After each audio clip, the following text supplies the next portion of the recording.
La Xunta licita hoy actuaciones de mejora de seguridad viaria en carreteras de los concellos de Verín, Monterrey y Maceda mediante la inversión de más de 300.000 euros. La conselleira de Infraestructuras y Vivienda, Etel Vázquez, acompañada por la delegada territorial de la Xunta en Ourense, Marisol Díaz, y el alcalde de Monterrey, José Luis Suárez, visitaba hoy la carretera de acceso al Castillo de Monterrey, en la que el gobierno gallego ejecutará mejoras.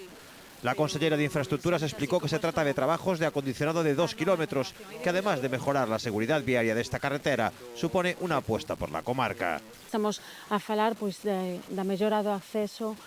ao Parador de Verín e ao Castelo de Monterrey. En concreto, estes dous accesos son 2 kilómetros nos que imos actuar na reparación do firme, na mellora de señalización, polo tanto, mellora de seguridade viaria tamén eu creo que unha aposta polo desenvolvemento turístico. E hoxe mismo se licítase no Diario Oficial de Galicia estas obras, polo tanto, o inicio da contratación destas obras son de algo máis de 300.000 euros, a un prazo de execución de 6 meses, pero non